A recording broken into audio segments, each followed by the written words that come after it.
Selamat pagi semuanya, salam sejahtera untuk kita semua. Kembali hari ini kita dalam pembelajaran ekonomi, pertemuan ke-7 tentang Badan Usaha dalam Perekonomian Indonesia. Nah, minggu lalu kita sudah belajar tentang bagaimana peran BUMN dan BUMD dalam perekonomian Indonesia. Nah, untuk hari ini kita akan melanjutkan pembelajaran kita masih dalam bab BUMN dan BUMD dalam perekonomian, subbab BUMS atau Badan Usaha Milik Swasta. Adapun tujuan pembelajaran kita hari ini adalah siswa diharapkan mampu memahami bagaimana peran BUMS dalam perekonomian Indonesia. Kemudian siswa juga diharapkan mampu mendeskripsikan bagaimana bentuk dan jenis kegiatan BUMS dalam perekonomian Indonesia. Untuk penjelasan lebih lanjut, mari kita simak penjelasan melalui video berikut. Sebagai panduan, silahkan buka buku paket ekonomi kalian halaman 244 tentang Badan Usaha Milik Swasta, subbab pengertian dan peran BUMS dalam perekonomian. Yang pertama, pengertian dan peran BUMS dalam perekonomian. Pengertian: Badan Usaha Milik Swasta atau BUMS adalah badan usaha yang modalnya dimiliki oleh pihak swasta. Badan usaha swasta dibedakan atas badan usaha swasta dalam negeri dan badan usaha swasta asing. Badan usaha swasta dalam negeri adalah badan usaha yang modalnya dimiliki oleh masyarakat dalam negeri, sedangkan badan usaha swasta asing adalah badan usaha yang modalnya dimiliki oleh masyarakat luar negeri. Peran BUMS dalam perekonomian. Yang pertama, sebagai mitra BUMN, saat ini badan usaha swasta mulai dilibatkan dalam sektor-sektor ekonomi yang menguasai hajat hidup orang banyak. Sebelumnya, selalu dikuasai sepenuhnya oleh BUMN. Yang kedua, sebagai penambah produksi nasional, keberlangsungan usaha yang dilakukan badan usaha swasta dan dibarengi dengan iklim usaha yang kompetitif akan meningkatkan produksi nasional. Yang ketiga, sebagai pembuka kesempatan kerja, dan yang keempat, sebagai penambah kas negara dan pemacu pendapatan nasional.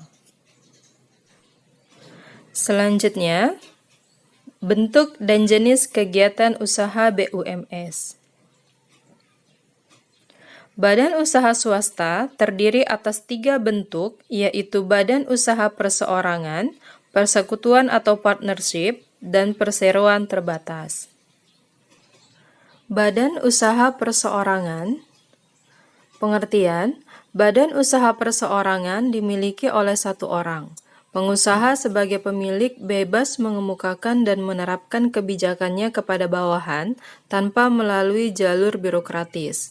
Pendirian badan usaha ini mudah dan murah, begitu pula dengan penutupannya. Modal badan usaha perorangan menjadi satu atau tidak terpisah dengan modal pribadi pemilik karena pengusaha harus mendanai sendiri usahanya. Yang kedua, badan usaha persekutuan atau partnership terdiri atas 2 bentuk. Yang pertama, firma. Firma didirikan oleh beberapa orang dengan nama bersama. Misalnya, Andi, Badu, dan Catur mendirikan firma ABC yang diambil dari inisial nama-nama mereka. Kekayaan pribadi dan badan usaha tidak dipisahkan. Akibatnya, apabila firma bangkrut, akan diikuti oleh kebangkrutan para pemiliknya. Yang kedua, ada persekutuan komanditer atau CV. CV didirikan oleh beberapa orang yang terbagi dalam sekutu aktif dan sekutu pasif.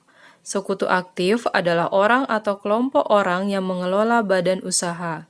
Sedangkan sekutu pasif adalah orang atau kelompok orang yang tidak mengelola badan usaha, namun menyediakan modal untuk operasional dan keberlangsungan badan usaha. Selanjutnya, perseroan terbatas atau PT. Perseroan terbatas adalah badan usaha yang didirikan oleh beberapa orang, berbadan hukum, dan modalnya terdiri atas saham-saham. Pada PT, keuntungan badan usaha dibagikan dalam bentuk dividen untuk pemilik modal atau pemegang saham saja, sedangkan pengelola tidak. Dalam PT, terdapat pemisahan yang tegas antara kekayaan pemilik modal dan badan usaha. Kebangkrutan PT tidak ada hubungannya dengan kehidupan pribadi para pemilik. Contoh PT, PT Astra International, PT Indofood, PT Unilever, PT Semen Indonesia, dan lain-lain.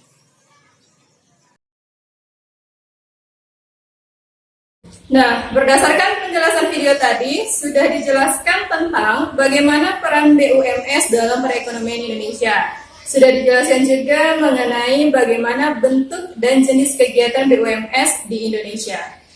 Sekian untuk pembahasan kali ini. Tetap semangat belajar, lanjutkan kembali pembelajarannya di rumah, jaga kesehatan dan semangat pagi.